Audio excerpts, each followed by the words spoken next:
आज हम आपको भगवान शंकर की बड़ी ही अद्भुत कहानी सुनाने जा रहे हैं। एक बार भगवान भोलेनाथ पृथ्वी लोक पर भ्रमण के लिए गए तो उन्होंने एक युवा को देखा। वह ईश्वर को दोष देता जा रहा था। वह अपने जीवन से निराश था, दुखी था। तब भगवान शंकर बौद्ध भिक्षु का रूप धारण करके उस युवा को असली दुख के बारे में ज्ञान देते हैं। तो चलिए इस कहानी के माध्यम से समझते हैं कि असली दुख क्या होता है। अगर आप यह कहानी सुन रहे हैं तो पूरा सुनिए। इस कथा को आधा अधूरा छोड़कर जाने की गलती मत करिएगा, क्योंकि इस पवित्र कथा को पूरा सुनने से मन चाहे फल की प्राप्ति होगी। इसीलिए इस कथा को पूरा सुने। आप शिव भक्त हैं तो भोलेनाथ का अनादर ना करें। सुख और दुख एक ही सिक्के के दो पहलू हैं। यह बात तो आपने सुनी ही होगी। सुख और दुख हमारे जीवन में लगातार आते ही रहते हैं और हमें लगता है कि हमारे जीवन में हजारों दुख हैं, हजारों समस्याएं हैं। लेकिन अगर आप वास्तविक तौर पर देखें, अगर आप इस बात को अच्छी तरह से समझें, तो आप यह समझ पाएंगे कि हमारे जीवन में केवल एक ही दुख होता है। और वह दुख क्या है, वो हम इस कहानी के माध्यम से जानेंगे। और उस दुख का निवारण, उस दुख का समाधान क्या है, वह भी हम इस कहानी में ही जानेंगे। तो इस कहानी के अंत तक जरूर बने रहिए। एक समय की बात है, एक गांव में एक व्यक्ति रहता था। उसका नाम सोनू था। वह बड़ा आलसी था और अपने जीवन से बहुत निराश था। और उसका कारण यह था कि उसने अब तक अपने जीवन में कुछ भी हासिल नहीं किया था। वह कुछ भी नहीं करता था। उसके घर वाले भी इस बात से बहुत परेशान रहते थे। वे चाहते थे कि वह बाहर जाकर कुछ अच्छा काम करे, कोई अच्छी नौकरी कर ले, लेकिन वह उनकी एक नहीं सुनता था। घर वाले दूसरों का उदाहरण देकर उसे ताने मारते थे, उसे तरह तरह की बातें कहते थे, लेकिन उसे कोई फर्क नहीं पड़ता था। जबकि उसके सारे मित्र कामयाब हो चुके थे। कोई अच्छा व्यापार कर रहा था तो कोई अच्छी नौकरी कर रहा था, जिस कारण जब भी वो लोग मिलते तो वे लोग अपनी बढ़ चढ़कर प्रशंसा किया करते थे। लेकिन सोनू कुछ नहीं करता था, जिस कारण जब भी कोई उससे पूछता कि तुम क्या कर रहे हो, तो वह कुछ नहीं कह पाता था। उसे यह कहने में बहुत शर्म महसूस होती थी कि वह कुछ नहीं करता। वह हमेशा सबसे केवल एक ही बात कहता था कि मैं कोशिश कर रहा हूँ, लेकिन उसकी कोशिशों का कोई भी फल किसी को नजर नहीं आ रहा था। देखते ही देखते अब ऐसा समय आ चुका था कि सोनू सभी से मुंह छिपाता फिरता, ताकि कोई उसे यह ना पूछ ले कि तुम क्या करते हो, जिस कारण वह कभी किसी के सामने भी नहीं आता था। धीरे धीरे उसका मन दुखी होने लगा था। वह बहुत निराश रहने लगा। उसे लगता था कि वह धरती पर बोझ है, जिस कारण वह अपने आप को बहुत अकेला महसूस करता, बहुत तन्हा महसूस करता। एक दिन तो उसके मन में यह भी विचार उत्पन्न होने लगे कि मेरे हाथों में कुछ नहीं है, तो मैं क्या कर सकता हूँ। अकेले बैठकर वह रोता रहा और भगवान को दोष देता रहा। एक दिन छुपते छुपाते वह घर से निकलकर कहीं जा रहा था। तभी उसने रास्ते में देखा कि एक बौद्ध भिक्षु लोगों को प्रवचन दे रहे हैं और प्रवचन में वह दुख की बातें कह रहे हैं। सोनू कुछ देर के लिए अपना मुंह छिपाकर वहीं पर खड़ा हो गया, ताकि उसे कोई देख ना ले, और चुपचाप वह उन भिक्षु की बातें सुन रहा था। बौद्ध भिक्षु सभी को प्रवचन में कह रहे थे कि दुख हमारा सबसे बड़ा साथी है। हमें दुख अपने जीवन के बारे में समझाता है और हमें सही जीने का तरीका सिखाता है। यदि आप अपने दुखों से भागेंगे तो आप कभी खुश नहीं रह पाएंगे, बल्कि आप दिन ब दिन और कमजोर होते जाएंगे, निराश होते जाएंगे। सोनू छुप छुप कर उन बौद्ध भिक्षु की यह सारी बातें सुन रहा था। जैसे ही उपदेश खत्म हुआ, वह उन बौद्ध भिक्षु के पास पहुंचा। उन्हें प्रणाम करके वह कहता है, हे महात्मा, अभी आप कुछ देर पहले दुख को गुरु बता रहे थे। आप कह रहे थे कि दुखों से हमें सीखना चाहिए, हमें उन्हें अपना गुरु बनाना चाहिए। लेकिन मैं भी तो अपने दुखों से परेशान हूँ, अपने जीवन से परेशान हूँ। मैंने अब तक जो दुख झेला है, मुझे तो कभी ऐसा प्रतीत नहीं हुआ कि मेरे दुख मुझे कुछ सिखा रहे हैं, बल्कि मुझे तो हमेशा यही लगता है कि वह मुझे पीड़ा दे रहे हैं, तकलीफ दे रहे हैं। दुख की पीड़ा बहुत भयंकर होती है। ऐसा लगता है अब इसके बाद हमारा जीवन समाप्त हो जाएगा, इसके बाद हमें कुछ नहीं मिलने वाला, और यहाँ तक कि हमें मृत्यु भी उसके सामने कम लगती है। जब लोग ताने मारते हैं, जब लोग यह कहते हैं कि तुम क्या कर रहे हो, तो मन को बहुत ठेस पहुंचती है और मैं उनसे कुछ नहीं कह पाता। सोनू की यह सारी बातें सुनकर वो बौद्ध भिक्षु सोनू से कहते हैं, बेटा, जब तुम्हारे जीवन में कोई असली दुख आए तब तुम मेरे पास आना, मैं इसका समाधान तुम्हें अवश्य बताऊंगा। उन बौद्ध भिक्षु की यह बात सुनकर सोनू थोड़ा सा अचरज में पड़ गया। उसे यह समझ नहीं आ रहा था कि क्या उसने अब तक जो दुख झेला है वह असली दुख नहीं है। उसने जो अब तक पीड़ाएं सही हैं, जो ताने सहे हैं, जो तकलीफें उठाई हैं, क्या वह असली दुख नहीं है? आगे वह मन ही मन अपने आप से कहता है कि जब मुझे मेरे अपने नहीं समझ पाए तो यह बौद्ध भिक्षु मुझे क्या समझेंगे। इतना सोचकर वह वहां से चला गया। सभी लोगों के ताने सुन सुनकर सोनू बहुत थक चुका था। वह बहुत निराश हो चुका था, जिस कारण उसने निर्णय लिया कि वह अब कुछ करके दिखाएगा। उसने अपने पिता से थोड़ा सा रुपया लिया और उस रुपए से उसने एक व्यापार शुरू किया। उसके पिता बहुत खुश थे कि कम से कम मेरा बेटा कुछ करने का प्रयास तो कर रहा है। लेकिन उस व्यापार में कोई सफलता नहीं मिल रही थी, जिस कारण वह बहुत ही हताश हो चुका था। वह बहुत निराश हो चुका था। उसे यह समझ नहीं आ रहा था कि वह क्या करे, किस तरह से अपने व्यापार को आगे बढ़ाए। तभी उसके पिता ने उससे कहा, बेटा, कोई बात नहीं, इसी तरह से प्रयास करते रहो, आज नहीं तो कल सफलता अवश्य मिलेगी। सोनू ने अपने पिता की बात मानी और अपने व्यापार में और भी कड़ी मेहनत करने लगा। धीरे धीरे उसे सफलता मिलने लगी और फिर उसने रफ्तार पकड़ ली। देखते ही देखते केवल 3 सालों के अंदर वह एक बहुत बड़ा व्यापारी बन गया। अब उसके पास धन दौलत की कोई कमी नहीं थी। लोग जो उसे पहले नापसंद किया करते थे, अब उसे पसंद करते थे, उसकी चिंता करते थे, उसके कार्यों की सराहना करते थे। उसके माता पिता भी अब अपने बेटे से बहुत खुश थे और उसकी सफलता से वे अत्यंत प्रसन्न थे। धीरे धीरे सोनू के मित्रों की संख्या लगातार बढ़ती जा रही थी।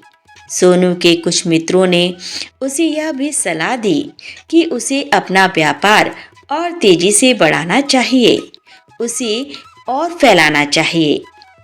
जब तुम आज केवल इस नगर के सबसे बड़े व्यापारी हो, तब तुम इतना खुश हो, तुम्हारे साथ यह सारे लोग हैं। वहीं पर तुम सोचो कि जब तुम इस राज्य के सबसे बड़े व्यापारी बन जाओगे, तब तुम्हारे यहाँ लोगों की भीड़ लग जाएगी। लोग तुमसे मिलने के लिए समय निकालेंगे। यहाँ तक कि इस राज्य का राजा भी तुमसे मिलना चाहेगा, तुम्हारी तारीफ करेगा। और यदि कभी ऐसी जरूरत आ पड़ी तो वह तुमसे धन भी उधार लेने के लिए अवश्य आएगा। सोनू को अपने दोस्त की यह बात बहुत पसंद आई। सोनू ने सोचा कि मेरे मित्र सही कह रहे हैं, मुझे अपने व्यापार को और बड़ा करना चाहिए और फैलाना चाहिए। तभी तो हर कोई मेरे बारे में जान सकेगा, हर कोई मुझे पहचानेगा। जिस कारण उसने कुछ अनुचित कदम उठाए ताकि उसका व्यापार जल्दी से जल्दी और बड़ा हो जाए। उसने कई लोगों से अधिक मात्रा में धन उधार ले लिया, जिससे उसके ऊपर अब काफी ऋण हो चुका था। और इतना ही नहीं, वह यहाँ पर नहीं रुका। उसने अधिक से अधिक मुनाफा कमाने के चक्कर में अपने माल की गुणवत्ता को और भी खराब कर दिया, जिससे अब उसके माल में वह बात नहीं रह गई थी जो पहले हुआ करती थी। लेकिन वह अपने मित्रों की बात सुनता रहा। जैसा उसके मित्र कहते थे, वो वैसा ही करता चला जा रहा था। यहाँ तक कि उसने अपने व्यापार को और भी तीव्रता से बढ़ाने के लिए अपने दूसरे छोटे व्यापारियों के खिलाफ षड्यंत्र भी रचना शुरू कर दिया, जिस कारण उसके मन में अब पहले जैसा वह सुकून नहीं था। उसे अब रातों को नींद नहीं आती थी। वह केवल एक ही विचार में लगा रहता था कि किस तरह से उसका व्यापार पूरे राज्य में फैल जाएगा और वह इस राज्य का सबसे बड़ा व्यापारी बन जाएगा। जिस कारण वह दिन रात केवल इसी मेहनत में लगा रहता था कि उसका व्यापार जल्दी से जल्दी और बड़ा हो जाए। हालांकि उसके पास अब सब कुछ था, धन दौलत, अच्छा घर, गाड़ियां, नौकर चाकर, सभी सुख सुविधाएं। लेकिन उसके बावजूद भी वह उन चीजों का लाभ नहीं उठा पा रहा था, क्योंकि उसका पूरा ध्यान केवल अपने व्यापार को और उन्नति पर ले जाने में था। एक दिन सोनू अपने रथ पर बैठकर एक मार्ग से होकर गुजर रहा था। तभी रास्ते में उन्हें गुरुवर का आश्रम दिखा। यह देखकर वह उन बौद्ध भिक्षु के पास गया और बौद्ध भिक्षु से कहने लगा, हे महात्मा, आपने कहा था कि जब मेरे जीवन में कोई असली दुख आए तब मैं आपके पास आऊं। इस कारण मैं यहाँ पर आया हूँ। आज मैं बहुत दुखी हूँ। मैं रातों को सो नहीं पाता। मेरे पास सब कुछ होते हुए भी मैं उनका लुत्फ नहीं उठा पाता। उसने अपनी सारी बातें एक एक करके भिक्षु को बता दी। भिक्षु ने कहा, बेटा, जब तुम पहली बार आए थे तब भी तुम बहुत दुखी थे, लेकिन तब तुमने अपने दुख से क्या सीखा था? इसके जवाब में सोनू उन बौद्ध भिक्षु से कहता है, हे महात्मा, जब मैं अपने जीवन में कुछ नहीं कर पा रहा था तब मैंने अपने दुखों से यह सीखा था कि केवल सोचने मात्र से कुछ नहीं होगा। उसके लिए हमें कुछ करना ही पड़ेगा और केवल कोई कर्म करना ही हमें सफल नहीं बनाता, बल्कि उस कर्म को उसके अंजाम तक पहुंचाना हमें सफल बनाता है।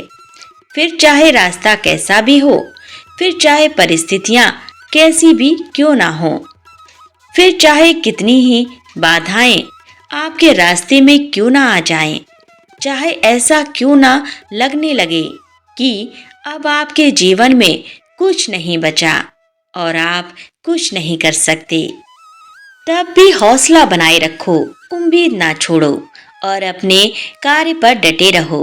यह सोचकर कि जब तक मैं अपने कार्य को सफल नहीं कर लेता, जब तक मैं अपने लक्ष्य तक नहीं पहुंच जाता, तब तक मैं इस कार्य को करता रहूंगा। मैं इस कार्य में अवश्य सफल होकर ही रहूंगा। जबकि बाकी लोग केवल सफल लोगों को महत्व देते हैं, उनके कर्मों को नहीं।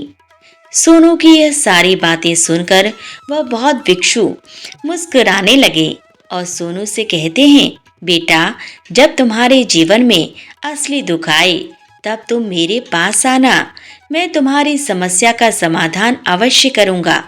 इतना कहकर वह बौद्ध भिक्षु वहां से उठकर चले गए। सोनू एक बार फिर से उनकी यह बातें सुनकर आश्चर्यचकित रह गया। उसे अब यह समझ नहीं आ रहा था कि क्या उसने जो दुख देखा है, जो तकलीफें अब तक सही हैं, क्या वह असली दुख नहीं है। उसके मन में अब एक सवाल उत्पन्न होने लगा कि असली दुख क्या है और इसकी पहचान क्या है, और मुझे कैसे पता चलेगा कि इस समय मैं असली दुख में हूँ। लेकिन उसने कुछ नहीं कहा। वह यह सब सोच ही रहा था कि तभी वह बौद्ध भिक्षु सोनू के पास एक बड़ा सा घड़ा लेकर पहुंच जाते हैं। उस घड़े के अंदर सोने के सिक्के थे। उस घड़े को देते हुए वह बौद्ध भिक्षु सोनू से कहते हैं, बेटा, तुम इसे उस पेड़ के नीचे दबा दो, क्योंकि यह मेरे किसी काम का नहीं है। जब मुझे इसकी जरूरत पड़ेगी तब मैं वहां से खोदकर इसे निकालूंगा, लेकिन अभी के लिए इसे वहां पर मिट्टी के नीचे दबा दो। सोनू ने उस बौद्ध भिक्षु की बात मान ली और वह घड़ा उस पेड़ के नीचे जाकर मिट्टी में दबा दिया। इतना करके वह गुरुवर को प्रणाम करता है और वहां से वापस अपने घर की ओर लौट जाता है। धीरे धीरे समय बीतता गया। समय के साथ साथ सोनू व्यापार में और भी ज्यादा उन्नति कर चुका था, लेकिन माल की गुणवत्ता अच्छी न होने के कारण अब उसके व्यापार में घाटा होने लगा। और धीरे धीरे ऐसा समय आया कि उसका व्यापार पूरी तरह से चौपट हो गया। लेकिन वह तो यह सोचकर निश्चिंत था कि उसने जो कुछ भी कर्ज लिए हैं, वो कर्ज उसने अपने मित्रों से लिए हैं, जिस कारण वह उन्हें लौटाने में थोड़ी देर अवश्य कर सकता है। वह तो यह सोच रहा था कि उसके मित्र उसका बुरे समय पर साथ देंगे, लेकिन सबसे पहले उसके मित्र ही उसे अपना कर्ज वापस लौटाने की मांग करने लगे। तब सोनू को एहसास हुआ कि कोई भी अपना नहीं है। उसने अपने मित्रों से उस कर्ज को लौटाने के लिए थोड़ी सी मोहलत मांगी, लेकिन सोनू के किसी भी मित्र ने उसे कर्ज लौटाने के लिए वह मोहलत नहीं दी, बल्कि वे लोग उसे जान से मारने की धमकी देने लगे। अपने मित्रों के मुंह से यह सब सुनकर सोनू बहुत ही आश्चर्यचकित रह गया। वह जो कुछ सोच रहा था सब कुछ उल्टा पड़ गया। जिस व्यापार के चलते उसके इतने मित्र बने थे, इतने शुभचिंतक बने थे, वे सब उससे दूर जाने लगे। हर कोई उससे पीछा छुड़ाना चाहता था, कोई भी उसका साथ नहीं देना चाहता था। धीरे धीरे उसकी सारी संपत्ति नीलाम हो गई। अब उसके पास कुछ नहीं बचा था। वह सड़क पर आ चुका था। उसने हार मानकर अपने माता पिता से कहा, पिताजी, मेरी मदद कीजिए, मेरे ऊपर बहुत ऋण है, मुझे उसे लौटाना है, कृपा करके मुझे थोड़ा सा धन दे दीजिए। इस पर सोनू के पिता ने सोनू से कहा, बेटा, मेरे पास तो ले देकर बस यही एक छोटा सा घर है, अगर यह भी तुम्हें दे दूं, यदि मैं इसे भी बेच दूं, तो मैं और तुम्हारी माँ कहाँ रहेंगे? हमें भी दर दर की ठोकरें खाने पड़ेंगी, हमें भी सड़कों पर भीख मांगनी पड़ेगी। ले देकर अब हमारे पास केवल यही संपत्ति बची है, इसीलिए मैं तुमसे क्षमा मांगता हूँ। अपने माता पिता के मुख से यह सुनकर सोनू चुपचाप वहां से चला गया और मन ही मन सोच रहा था कि अब मेरे पास कुछ नहीं बचा, जो था वह तो सब लुट गया, बर्बाद हो गया। अब मैं जीकर क्या करूँगा? अब मेरे पास केवल एक ही रास्ता है जिससे मैं अपने कर्जदारों से अपना पीछा छुड़ा सकता हूँ। यह सोचता हुआ वह एक ऊंची पहाड़ी की ओर पहुंचा। वह पहाड़ी पर चढ़ता ही जा रहा था कि तभी उसे याद आया कि उन बौद्ध भिक्षु ने कहा था कि जब तुम पर असली दुख आए तभी तुम मेरे पास आना, मैं तुम्हारी समस्या का समाधान अवश्य करूंगा। यह सोचकर सोनू के मन में एक बार फिर उम्मीद की वह लहर दौड़ी। सोनू तुरंत दौड़ता हुआ उन बौद्ध भिक्षु के पास पहुंचा और सोनू ने उन्हें प्रणाम करके अपने ऊपर बीती हुई हर एक बात उन्हें बता दी और कहने लगा, हे महात्मा, आपने कहा था कि जब मेरे ऊपर असली दुख आएगा तब आप उसका समाधान अवश्य करेंगे। तभी वह बौद्ध भिक्षु सोनू की इस बात को सुनकर मुस्कुराने लगे और कहते हैं, बेटा, कहाँ है असली दुख?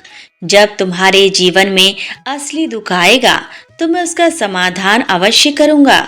यह सुनते ही सोनू के सब्र का बांध टूट गया और सोनू ने उन बौद्ध भिक्षु से कहा, हे महात्मा, आखिर असली दुख क्या होता है? क्या मैंने आज तक जो भी दुख झेला है, जो भी तकलीफें आज तक मैंने सही हैं, क्या ये दुख नहीं है? क्या इसे दुख नहीं कहते? तभी वह बौद्ध भिक्षु सोनू से कहते हैं, बेटा, पहले तो मुझे यह बताओ कि तुमने अपने दुख से क्या सीखा है। इसका जवाब देते हुए सोनू उन बौद्ध भिक्षु से कहता है, हे महात्मा, मैंने तो यही देखा है कि जो लोग तुम्हारी तरक्की में तुम्हारा पीछा करते हैं, तुम्हारे साथ जुड़ते हैं, वो लोग तुम्हें अवश्य धोखा देंगे, क्योंकि ऐसे लोग बुरे समय पर तुम्हारा साथ नहीं देने वाले, बल्कि तुम्हारा फायदा उठाने का ही वह प्रयास करेंगे। इसीलिए ऐसे लोगों पर भरोसा ना करें, बल्कि जो लोग तुम्हारी असफलता के समय पर, तुम्हारे बुरे समय पर तुम्हारे साथ खड़े हैं, वही तुम्हारे असली मित्र हैं और वही तुम्हारे साथ रहते हैं। और ऐसे लोग तुम्हें बहुत कम मिलते हैं और जिन्हें ऐसे लोग मिलते हैं उन्हें हमेशा उनकी कदर करनी चाहिए। आगे सोनू उन बौद्ध भिक्षु से कहता है कि जब तुम कोई कार्य कर रहे हो तो उसे पूरी ईमानदारी से करो, धैर्य रखो, लालच ना करो और अपने लक्ष्य तक पहुंचने के लिए भी कोई षड्यंत्र ना रचो, क्योंकि ऐसा करने से तुम्हारे साथ ही बुरा होगा और तुम हमेशा नुकसान में रहोगे। सोनू की यह सारी बातें सुनकर बौद्ध भिक्षु उस पेड़ के पास पहुंचे। उन्होंने गड्ढा खोदा और वह घड़ा निकालकर सोनू के हाथ में थमा दिया, जिसमें सोने के सिक्के भरे हुए थे। वह घड़ा सोनू के हाथ में थमाते हुए उन बौद्ध भिक्षु ने कहा, लो इसे पकड़ो और जब तुम्हारे जीवन में असली दुख आए तब तुम मेरे पास आना, मैं इसका समाधान अवश्य करूंगा। सोनू ने अपने हाथों में पकड़ते हुए उस घड़े को देखा जिसके अंदर सोने के सिक्के थे। यह देखकर उसे मन ही मन यह लगा कि चलो अब तो थोड़ी सी राहत अवश्य हो जाएगी, मैं अपने मित्रों का वो कर्ज लौटा सकूंगा और एक नया व्यापार भी फिर से आरंभ कर सकूंगा। जिस कारण उसने उन बौद्ध भिक्षु को प्रणाम किया, उनका धन्यवाद किया और वहां से चल पड़ा। सोनू ने उन सोने के सिक्कों से सभी का कर्ज लौटा दिया और अपने लिए एक बार फिर से नया व्यापार शुरू किया। व्यापार छोटा था, लेकिन अब की बार सोनू बहुत खुश था।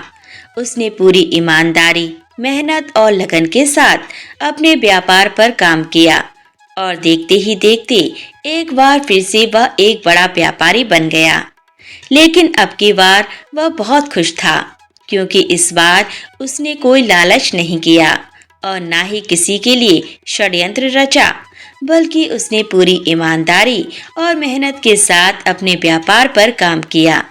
लेकिन जैसे जैसे आप धनी होते जाते हैं, जैसे जैसे आप अमीर बनते जाते हैं, मन में एक डर और उत्पन्न होने लगता है, और वह यह है अपनी दौलत को खो देना, जिस कारण लोग दान करना शुरू कर देते हैं, पुण्य करना शुरू कर देते हैं, लोगों की मदद करते हैं ताकि उनके जीवन में कभी कोई दुख न आए। लेकिन यह जीवन सुख और दुख का संगम है, जिस कारण हर किसी को सुख और दुख से होकर गुजरना ही पड़ता है। इसी वजह से एक बार फिर से सोनू के जीवन में एक और दुख उत्पन्न हुआ। अब की बार उसके माता और पिता दोनों की मृत्यु हो गई। सोनू अपने माता पिता से बहुत प्रेम करता था, जिस कारण उसके मन को बहुत गहरा आघात पहुंचा। जब आखिरी बार वह उन्हें देख रहा था तो उसके मन में हजारों सवाल उत्पन्न होने लगे। वह अपने घर लौटा। घर लौटकर उसने देखा कि जिस संपत्ति के लिए वह हमेशा लड़ते झगड़ते रहते थे, आज उसकी देखभाल के लिए कोई नहीं था। उसके माता पिता ने जो भी मेहनत की, जो भी अपने जीवन में इकट्ठा किया, सब यहीं रह गया। लेकिन अब सब कुछ खत्म हो चुका था। सोनू का मन अब बहुत बेचैन हो रहा था। उसके मन में हजारों सवाल उत्पन्न हो रहे थे और वह अपने आप को बहुत अकेला महसूस कर रहा था। उसे बहुत खालीपन महसूस हो रहा था। उसने इधर उधर देखा, लेकिन उसे कुछ समझ नहीं आया। तभी उसे उन बौद्ध भिक्षु की याद आई। वह तुरंत ही भाग कर उन बौद्ध भिक्षु के पास पहुंचा। उसे देखते ही उन बौद्ध भिक्षु ने सोनू से सवाल किया और कहा, क्या बात है बेटा, क्या कोई फिर से दुख आ पड़ा है? तभी सोनू ने कहा, नहीं गुरुदेव, अब तो सब ठीक है, लेकिन आज मेरे माता पिता की मृत्यु हो गई और मैं बहुत अकेला महसूस कर रहा हूँ। मैं बहुत दुखी महसूस कर रहा हूँ, जैसे कुछ खाली सा है, जैसे कुछ अकेलापन सा। तभी वह बौद्ध भिक्षु सोनू से कहते हैं, बेटा, इसमें दुखी होने वाली बात क्या है? यह तो जीवन है, एक दिन तो सभी को जाना है। यहाँ पर कोई रहने नहीं आया और ना ही कोई रहेगा। हम सब एक ना एक दिन मृत्यु को प्राप्त हो ही जाएंगे, और मृत्यु कब आएगी यह किसी को नहीं पता। हो सकता है कि तुम्हारी मृत्यु कल ही हो जाए या फिर आज और अभी। यह सुनकर सोनू आश्चर्यचकित रह गया। उसने उन बौद्ध भिक्षु से कहा, हे महाराज, आप ये क्या कह रहे हैं? मैं तो अभी जवान हूँ और मुझे तो अभी अपनी पूरी उम्र जीना है। मैं तो जीना चाहता हूँ, कुछ करना चाहता हूँ, और आप कह रहे हैं कि मैं कभी भी मृत्यु को प्राप्त हो सकता हूँ। इस पर वह बौद्ध भिक्षु सोनू से कहते हैं, बंदे, इस भ्रम में मत रहना कि मृत्यु केवल बूढ़ों को आती है। बूढ़ों के सामने तो उनके जवान बच्चे तक मर जाते हैं। मृत्यु कभी किसी की उम्र देखकर नहीं आती और ना ही किसी को बता कर आती है। उन बौद्ध भिक्षु के मुख से यह सारी बातें सुनकर सोनू और भी ज्यादा बेचैन हो गया और वह चुपचाप वहां से चला गया। उसके मन का वह खालीपन अब भी वैसा ही था। वह अब भी अपने आप को बहुत अकेला महसूस कर रहा था। उसके बाद से उसका मन अपने व्यापार में भी नहीं लगता था। जब भी वह कोई कार्य करता तो उसके मन में ढेर सारे प्रश्न उठने लगते कि वह क्या कर रहा है, क्यों कर रहा है और उसने इस कार्य को क्यों किया। उसके मन में अब एक और प्रश्न उत्पन्न होने लगा था कि क्या हम यहाँ पर केवल इसलिए आते हैं कि इस जीवन को भोगें और एक दिन मृत्यु को प्राप्त हो जाएं? वह यह समझ नहीं पा रहा था कि जीवन का असली मतलब क्या है। उसने कई विद्वानों से पूछा, अपनी तरफ से जो मुमकिन हो सकता था खोजबीन की, लेकिन उसे कोई भी जवाब नहीं मिल पा रहा था। और जब उसे कोई जवाब नहीं मिला तो उसका दुख और भी बढ़ गया, जिस कारण उसके मन की बेचैनी और भी बढ़ चुकी थी और उसे यह समझ नहीं आ रहा था कि वह क्या करे, कहाँ जाए, किससे पूछे। तभी उसे फिर से उन बौद्ध भिक्षु की याद आई। वह तुरंत ही उन बौद्ध भिक्षु के पास पहुंचा और उसने अपने मन की सारी बातें उन गुरुवर को बता दी। तभी वह बौद्ध भिक्षु मुस्कुराने लगे और सोनू से कहते हैं, बेटा, आज पहली बार तुम्हारे जीवन में असली दुख उत्पन्न हुआ है। वास्तव में तो यही है जिसे हम दुख कह सकते हैं, जो दुख कहने लायक है कि हमें पता ही नहीं हम क्या कर रहे हैं, कहाँ जा रहे हैं, क्यों जा रहे हैं, वह कौन है, क्या है, हम क्या करना चाहते हैं। तभी सोनू ने कहा, हे महात्मा, मेरे इस दुख का समाधान कीजिए, मुझे इस दुख का निवारण दीजिए। तभी वह बौद्ध भिक्षु सोनू से कहते हैं, हम सबके अंदर क्रोध, लालच, लोभ जैसी कई वासनाएं हमारे अंदर घर करके बैठ जाती हैं, जिस कारण हम अपने जीवन को टुकड़ों में जीते हैं और हमारी चेतना कभी एक नहीं हो पाती। हम कभी एक जगह सोच नहीं पाते, समझ नहीं पाते और हमारी ऊर्जा शक्ति भी पूरी तरह से छिन्न भिन्न हो जाती है। और आजकल के दौर में हमारे पास तो इतना भी समय नहीं कि हम एक पल निकालकर एक पल के लिए मौन होकर अपने आप को देख सकें, अपने आप को समझ सकें। वास्तविकता में हर कोई यहाँ पर अपने जीवन भर केवल दुख दुख कहकर चिल्लाता रहता है, उसका समाधान निकालने का हर मुमकिन प्रयास करता है। लेकिन जिसे हम दुख समझते हैं वह तो दुख ही नहीं है, तो इसका समाधान आपको कहाँ से मिलेगा। यह तो परिस्थितियां हैं जिसके कारण हम अपने आप को दुखी समझते हैं, अपने आप को तकलीफ में समझते हैं।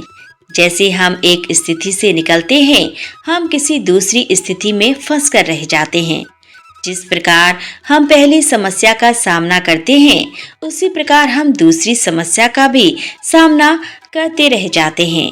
और जब हम इन परिस्थितियों से हार मान लेते हैं, जब हमें लगता है कि अब कोई रास्ता नहीं बचा, तब हमारे सामने हमें केवल एक ही रास्ता नजर आता है और वह है मृत्यु।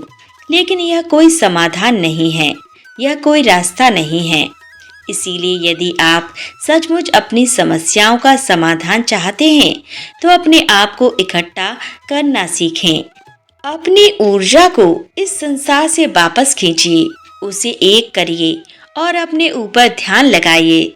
मृत्यु से पहले अपने आप को पहचानो, अपने आप को जानो, अपने आप को बिखरने न दो। तभी सोनू बौद्ध भिक्षु से कहता है, हे महाराज, तो क्या हमें इस जीवन को नहीं जीना चाहिए? क्या हमें अपनी इच्छाओं को नहीं पूरा करना चाहिए? तभी वह बौद्ध भिक्षु सोनू के इस सवाल का जवाब देते हुए कहते हैं, हमें किसी से भी लगाव नहीं रखना चाहिए, हमें अपनी इच्छाओं को मार देना चाहिए, हमें संपत्ति इकट्ठा नहीं करनी चाहिए, क्योंकि हम मनुष्य की इच्छाएं, कामनाएं, वासनाएं ऐसी होती हैं जैसे मानो कि एक पर्वत से गिरता हुआ झरना, जिस पर किसी का नियंत्रण नहीं है सिवाय देखते रहने और परेशान होने के।